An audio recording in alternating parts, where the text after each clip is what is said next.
also coming from Mexico, it has been a challenge in every way.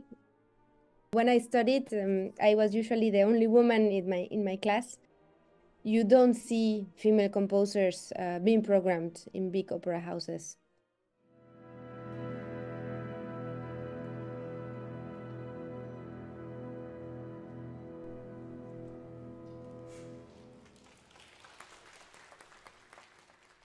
My name is Syrse, and I'm a composer and singer, and I am the composer of Marea Roja.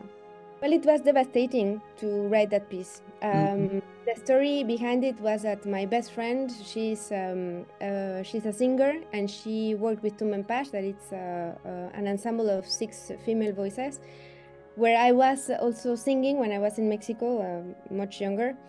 And then we saw that at the beginning of the 2000, there were this event of feminicides that were happening in Mexico, and nobody was talking about it. And the death of Nadia Vera, for example, the activist, it was also something that was very hard for us. And we thought, okay, we don't have any funding, we only have the idea, we only have the desire of speaking about what is happening. And the opera said it itself, like every 3 hours with 20 minutes, a woman is killed in Mexico and nobody cares. So what are we going to do? I'm a composer, she's a singer, you sing, I'll compose. We will look for options to talk about this and to bring another narrative into the table in the opera world. Marea Roja is more of a commemoration of women who have been murdered in Mexico in the year 2014, 3 women. The second piece is a retelling of the story of Cinderella. And so we were sort of stuck with the idea of how do we put these 2 pieces together, which was very difficult because one of them is about the objectification and murder of women, and the other one is about the objectification, but the celebration of that objectification of women, right down to the size of her foot in the glass slipper. So I wanted to focus less on the differences and try to figure out how they relate to each other, how these 2 pieces speak to each other. So I wanted to focus on the female. When I started thinking about the female in our culture, it made me think of the times we're living in, where change is about to happen in our world.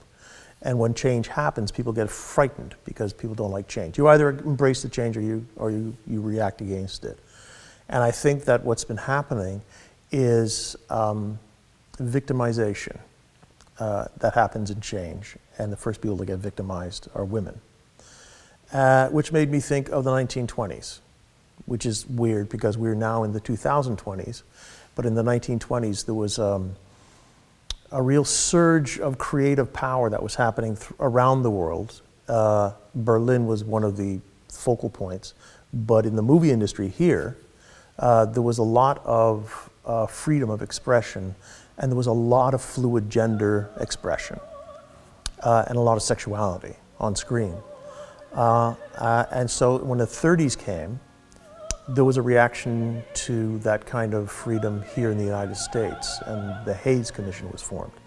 But it was really a reaction against the change in our social structure in the 20s, going into the 1930s.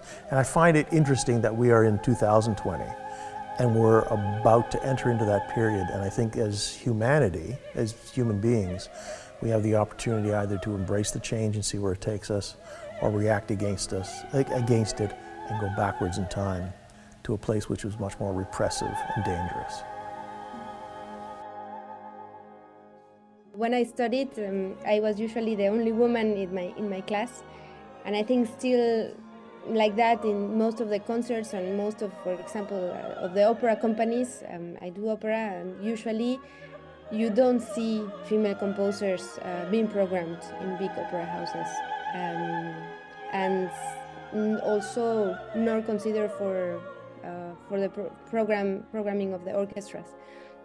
And this has been changing with time, as I said before, but I think it's still something that for me was important to to say, to express in my music. You know, it's not a coincidence that after the opera was done in 2016, the person who contacted me to do this opera is a female composer from Latin America. It's not a coincidence, I think. It's something also special, and I hope this wouldn't be a theme, but in reality it is.